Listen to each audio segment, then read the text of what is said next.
Assalamualaikum warahmatullahi wabarakatuh. Salam sejahtera bagi kita semua. Halo Sobat Desa, hari ini kita ada di Desa Ngabab, Kecamatan Pujon, Kabupaten Malang. Bukan tanpa alasan kami berada di sini karena kami ingin memeriahkan kegiatan aktualisasi Bulan Bakti Gotong Royong Masyarakat tahun 2026 yang akan dilaksanakan besok pada hari Selasa 19 Mei tahun 2026.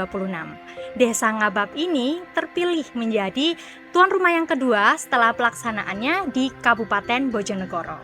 Keberhasilan dari kegiatan ini tentunya tidak lepas dari peran pemerintah provinsi, khususnya Dinas Pemberdayaan Masyarakat dan Desa Provinsi Jawa Timur, yang telah mendukung dan mengawal program-program strategis pemerintah. Untuk itu, kita akan mengulas lebih dalam lagi dan mencari tahu karena telah hadir bersama saya, Kepala Dinas Pemberdayaan Masyarakat dan Desa Provinsi Jawa Timur, Bapak Insinyur Budi Sarwoto, MM. Selamat sore, Pak Budi.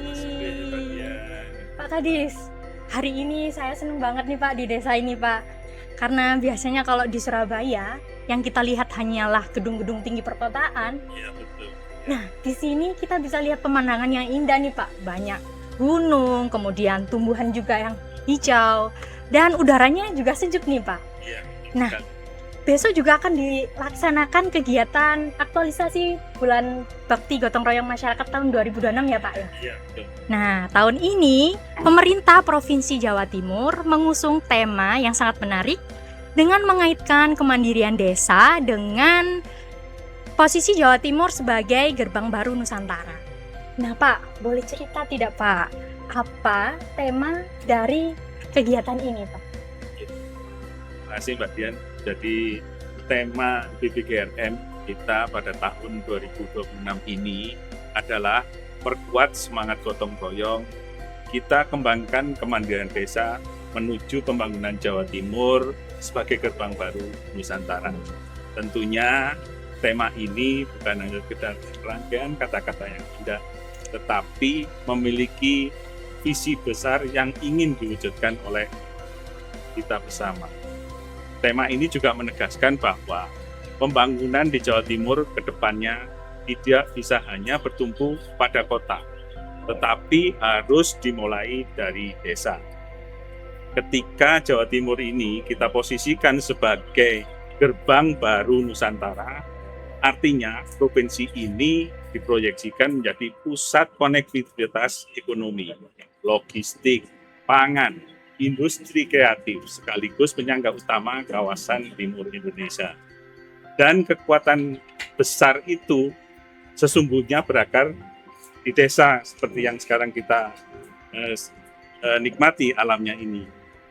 Melalui aktualisasi BBGRM Jawa Timur tahun 2026, beberapa program yang kita jalankan ini kita arahkan untuk memperkuat kemandirian desa menjadi dengan dilandasi oleh semangat gotong royong, inovasi lokal, kolaborasi lintas sektor. Kegiatan yang dilakukan antara lain adalah penguatan BUMDes, kemudian peningkatan ketahanan pangan desa, digitalisasi pelayanan pemerintahan desa. Jadi tidak hanya kuat secara sosial, tetapi juga tangguh secara ekonomi serta adaptif terhadap perubahan zaman. Gitu Mbak Dian. Jadi agak mendalam memang makna dari tema kita kali ini. Ya, jadi gotong royong itu sangat berpengaruh pada pembangunan desa ya Pak ya? Iya, betul sekali. Nah, tapi Pak, saat ini kan mungkin gotong royong dianggap sebagai budaya yang sudah mulai luntur Pak. Mungkin menggerus generasi mudanya. Nah, apakah peran BPMD ini Pak untuk mempertahankan nilai gotong royong itu supaya tetap dipraktekkan generasi mudanya Pak? kita di DPMD mendorong aktualisasi BPKRM dengan melibatkan pemuda desa, komunitas kreatif, karang taruna, hingga pelaku ekonomi digital, pengembangan konten wisata, gerakan lingkungan, sampai mendampingan literasi digital untuk masyarakat. Kita ingin menunjukkan bahwa gotong royong bukan hanya budaya lama yang sudah ketinggalan zaman, tetapi merupakan modal sosial yang mengikuti perkembangan zaman. Bahkan di era digital, keberhasilan desa justru sangat ditentukan oleh kemampuan masyarakatnya untuk saling terhubung, saling membantu, dan bergerak bersama-sama. Selain itu, kita juga mengemas kegiatan BPKRM lebih atraktif dan partisipatif agar generasi muda merasa memiliki ruang untuk berkarya. Jadi semangatnya bukan hanya sekedar melestarikan tradisi, tetapi menjadikan gotong royong ini sebagai identitas dan kekuatan masa depan desa. Pak, acara aktualisasi tahun 2026 ini kan diawali di Kabupaten Bojonegoro, Pak, tepatnya Desa Pilanggede. Kemudian yang kedua kita laksanakan di Desa Ngabab ini, Kabupaten Malang. Nah, kalau boleh tahu nih Pak, kenapa dua lokasi tersebut dipilih untuk menjadi tuan rumah kegiatan BPKRM tahun 2026 ini, Pak? Oke, jadi gini Mbak Dian, kita memilihnya bukan tanpa alasan. Jadi Desa Pilanggede, Kecamatan Balen, Kabupaten Bojonegoro, ini merupakan pemenang BPKRM kita di tahun 2025. Ya, kemarin pada saat yang pertama aktualisasi BPKRM kita laksanakan di sana. Sedangkan di Ngabab ini merupakan desa pelaksana terbaik gotong royong sebagai juara pertama di tahun 2024. Jadi sebelum Bojonegoro. Untuk itu pelaksanaan yang kedua ini kita laksanakan di sini. Selain itu di Desa Ngabab ini dipilih karena memiliki potensi yang besar untuk pengembangan ekonomi desa, pertanian, dan juga pemberdayaan masyarakat yang selaras dengan semangat kemandirian desa. Selain itu, wilayah Malang juga mempresentasikan kekuatan kolaborasi antar desa, pemuda, sektor wisata, maupun ekonomi kreatif. Jadi, dua kabupaten tadi bisa kita jadikan semacam lokomotif ataupun role model bahwa gotong royong bukan hanya slogan, tapi benar-benar bisa menghasilkan dampak nyata bagi kesejahteraan masyarakat desa. Pak Kadis, tahun 2024 Jatim menjadi provinsi dengan jumlah desa mandiri terbanyak nih Pak secara nasional. Jumlahnya lebih dari 4.700 desa Pak. Itu tentunya jumlah yang sangat tinggi Pak dan sangat sulit untuk ditiru oleh provinsi-provinsi lain Pak. Nah, kalau boleh tahu nih Pak, apa rahasianya sehingga bisa kenaikannya sesignifikan itu Pak? Oke. Jadi kita tidak hanya yang menjadi yang terbaik di tahun 2025, tetapi kita sudah selama 5 tahun atau bahkan 6 tahun berturut-turut kita ini menjadi provinsi dengan jumlah desa mandiri yang terbanyak. Bahkan yang tahun kemarin yang seperti yang disampaikan oleh Mbak Dian tadi, tahun 2025 kita memiliki desa sebanyak 4.716 desa.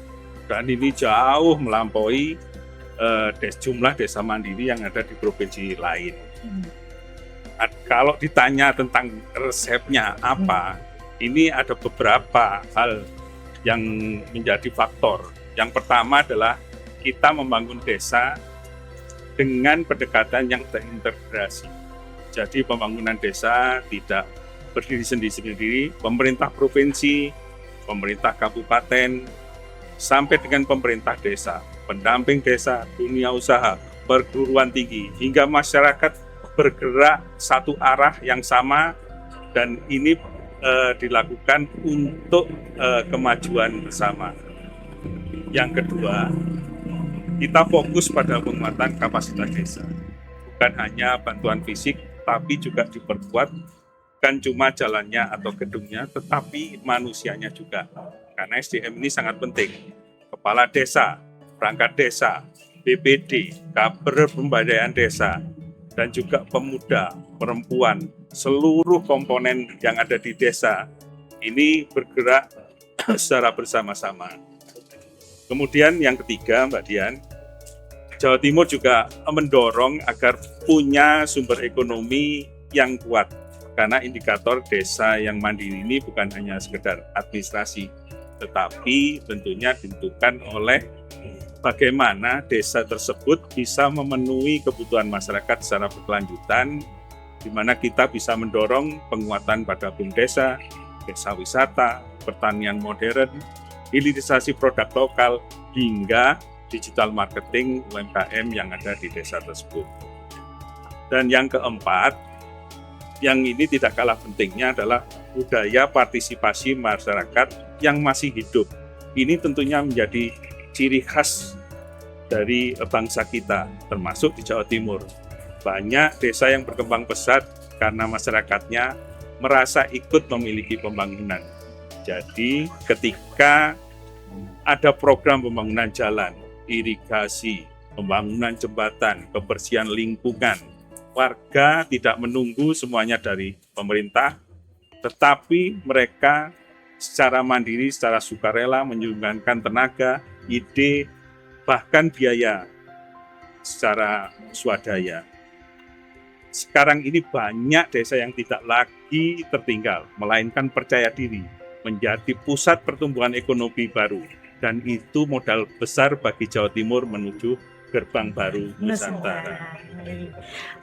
Berarti banyak faktor ya Pak ya yang mempengaruhi, dan tentunya kolaborasi dari berbagai sektor ya Pak. Dengan cara tadi juga meningkatkan kualitas kapasitas desanya, begitu ya Pak. Nah Pak, contoh nyatanya dari Desa Ngabab ini terlihat di mana swadaya masyarakatnya sangat tinggi Pak. Contohnya seperti pembangunan jalan, kemudian pengelolaan irigasi, dan bahkan penanaman jagung hingga 3 hektar Pak. Nah, menurut Bapak, apakah semangat gotong royong ini sangat mempengaruhi untuk pembangunan desa tersebut Pak? Kebetulan pada saat penilaian waktu itu saya ikut hadir sendiri di Desa Ngabab ini. Jadi sebenarnya bukan hanya hasil pembangunannya, tetapi cara berpikir dari masyarakat Desa Ngabab ini yang membuat desa ini berhasil membangun melalui swadaya masyarakat. Karena pembangunan sebesar apapun tidak akan berjalan kalau masyarakatnya masih berpikir bahwa semua yang harus menunggu bantuan dari pemerintah, sedikit-sedikit menunggu bantuan pemerintah. Tetapi masyarakat Desa Ngabab ini bergerak secara mandiri, secara swadaya, bergotong royong untuk membantu pemerintah desanya untuk mewujudkan beberapa kegiatan yang ada di Desa Ngabab ini. Terbukti masyarakat Desa Ngabab, seperti yang disampaikan Mbak Dian tadi, bisa melakukan penanaman jagung di tanah kas desa seluas 3 hektar yang dilakukan secara swadaya oleh masyarakat. Dan hasil dari penanaman itu kemudian bisa menambah pendapatan asli dari desa tersebut. Nah, mindset inilah yang menurut saya sangat penting untuk ditiru desa-desa lain di Jawa Timur, Mbak Dian. Jadi banyak hal yang harus ditiru oleh kepala desa lain dari Desa Ngabab ini ya Pak ya? Iya, betul. Ya. Ya. Pak, menariknya nih Pak, program ini kan tidak fokus pada pembangunan fisiknya saja. Mungkin seperti tadi pembangunan jalan atau drainase. Tapi kita juga fokus dengan isu-isu seperti mitigasi bencana maupun ketahanan pangan atau perubahan iklim nih Pak. Nah, menurut Bapak, apakah semangat gotong royong itu dapat menjawab isu-isu modern tersebut Pak? Oke. Ini hal yang sangat penting tentunya. Bahkan bisa dikatakan ini menjadi suatu kebutuhan utama bagi kita hari ini. Karena tantangan yang dihadapi masyarakat desa saat ini sudah jauh berbeda dibandingkan beberapa tahun yang lalu, Mbak Dian. Kalau dulu gotong royong mungkin lebih identik dengan membangun jalan, jembatan, atau membersihkan lingkungan. Hari ini desa juga harus menghadapi ancaman perubahan iklim, krisis pangan, bencana alam, hingga ketidakpastian ekonomi global. Kita tahu saat ini politik di luar negeri seperti itu, terjadi pertempuran, sehingga juga harga-harga komoditas mengalami kenaikan. Itu sesuatu hal yang tentunya tidak kita prediksi sebelumnya, dan kita harus siap menghadapinya. Nah, disinilah gotong royong menjadi sangat relevan, karena persoalan ketahanan pangan dan mitigasi bencana tidak bisa diselesaikan sendiri-sendiri, tetapi tentunya dibutuhkan solidaritas sosial, kolaborasi antar warga, dan juga kepedulian bersama. Jadi melalui BPKRM tahun 2026, aktualisasinya yang akan kita laksanakan besok, kita pada dasarnya hanya ingin membangun desa yang tidak hanya maju secara infrastruktur, tetapi juga tangguh menghadapi perubahan zaman, desa yang kuat pangan, kuat sosial, peduli lingkungan, dan mampu menghadapi risiko bencana secara bersama-sama. Dan semua itu fondasinya tetap satu, yaitu gotong royong. Baik, Pak, seperti yang Bapak tadi sampaikan nih Pak, pembangunan desa tentunya tidak bisa dilakukan sendiri oleh pemerintah Pak. Membutuhkan kolaborasi dengan sektor-sektor seperti Bank Jatim atau mungkin Bank UMKM. Nah, apakah kedepannya nanti akan berkolaborasi dengan sektor yang lebih luas, Pak? Contohnya sektor di dunia usaha atau mungkin di dunia pendidikan, Pak? Bagaimana, Pak, menurut Pak Budi? Jadi gotong royong itu kalau dalam arti sempit mungkin adalah kerja bersama yang dilakukan oleh warga masyarakat sama-sama. Tetapi dalam arti luas bisa kita terjemahkan sebagai kolaborasi multi pihak dengan berbagai unsur yang ada di masyarakat, baik itu unsur pemerintahan, swasta, kemudian media, dalam informasi dengan menggunakan pendekatan pentahelix yang kita kenal. Jadi ada peran dari perguruan tinggi juga kita libatkan di sana, sehingga semuanya kita bersinergi, berkolaborasi untuk mencapai tujuan itu. Nah, selain itu kami juga ingin membangun semangat kolaborasi yang setara. Jadi desa tidak diposisikan hanya sebagai penerima bantuan, tetapi sebagai mitra pembangunan yang punya potensi dan kontribusi besar bagi kemajuan daerah maupun nasional. Karena itu semangat Gerbang Baru Nusantara yang kita usung tahun ini sebenarnya bukan hanya slogan, tetapi menjadi suatu ajakan agar seluruh elemen pemerintah, swasta, kampus, komunitas, masyarakat, bahkan media itu kita ajak bersama-sama bergerak membangun desa yang mandiri dan berdaya saing. Seperti itu, Mbak Dian. Baik, berarti peran stakeholder itu sangat mempengaruhi pembangunan desa ya Pak Kadis ya. Dan harapannya nantinya akan memperluas lagi kolaborasi dengan banyak sektor, tidak hanya dari pemerintah, dari swasta juga. Begitu nggih Pak? Iya, betul Mbak Dian. Pak, terakhir sebelum saya tutup podcast pada sore hari ini, mungkin ada pesan atau panggilan aksi dari Bapak untuk warga desa ataupun masyarakat pada umumnya agar semangat gotong royong itu tetap terjaga meski bulan bakti gotong royong masyarakat ini telah selesai, Pak. Pesannya sih simpel saja, Mbak Dian. Jadi jangan pernah menganggap bahwa gotong royong hanya sebagai kegiatan seremoni. Jadi sesungguhnya gotong royong ini adalah kekuatan utama bangsa kita, terutama bagi masyarakat yang ada di desa. Hari ini kita tentunya hidup di zaman yang penuh dengan tantangan, perubahan ekonomi yang sangat cepat, tantangan sosialnya juga semakin kompleks, lingkungan juga menghadapi banyak ancaman. Dalam situasi seperti ini tidak ada pihak yang bisa berjalan sendiri. Ya. Karena itu saya mengajak seluruh kepala desa, perangkat desa, tokoh-tokoh masyarakat, pemuda, perempuan, kelompok tani, pelaku UMKM, serta seluruh masyarakat Jawa Timur untuk menjaga budaya kebersamaan, budaya gotong royong ini di dalam kehidupan sehari-hari. Gotong royong tidak harus selalu dimulai dari hal yang besar. Bisa kita mulai dari menjaga lingkungan bersama, membantu tetangga yang ada di sekitar kita, mendukung usaha warga lokal agar bisa berkembang, aktif ikut terlibat dalam musyawarah desa, hingga bersama-sama menjaga ketahanan pangan dan keamanan lingkungan.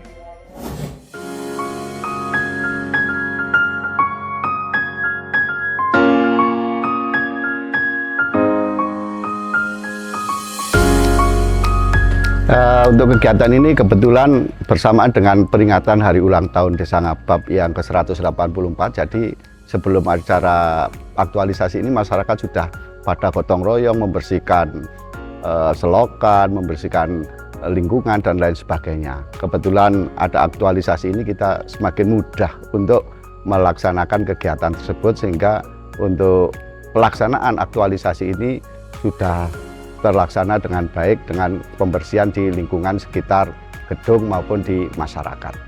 Gotong royong ini sudah menjadi kekhasan masyarakat desa. Walaupun tanpa ada peringatan apapun, misalnya gotong royong sudah menjadi ciri khasnya. Dulu kita membangun masjid sampai habis banyak itu dari gotong royong. Makanya ini kita tinggal melestarikan, tinggal memaju masyarakat untuk lebih dalam bergotong royong di kehidupan nyata ini. Kami di pemerintah desa selalu memotivasi masyarakat bahwa gotong royong ini adalah ciri khas yang saling menguntungkan di antara masyarakat. Yang sehingga adanya gotong royong satu dengan yang lainnya ini rasa persatuan, rasa kebersamaan, sehingga desa yang ibarat kata ini sesuai dengan slogan kami, bangga hidup di desa ini bisa terjamin, bisa teraktualisasi, sehingga nggak ada urbanisasi lah, nggak ada keinginan masyarakat itu pergi ke kota untuk mencari pekerjaan.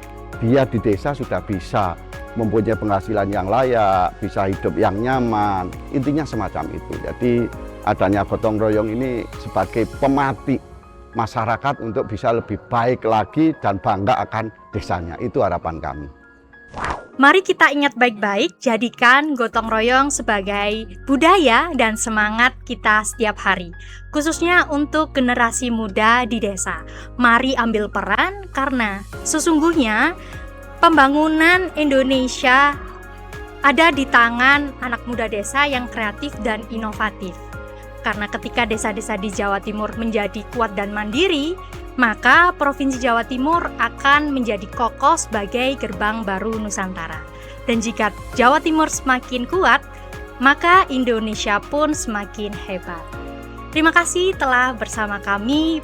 Sampai jumpa di podcast selanjutnya. Mari kita dukung kegiatan BBGRM di Desa Ngabab. Wassalamualaikum warahmatullahi wabarakatuh. Salam dari desa. Terima kasih Mbak Gadis. Sama-sama, Mbak Dian.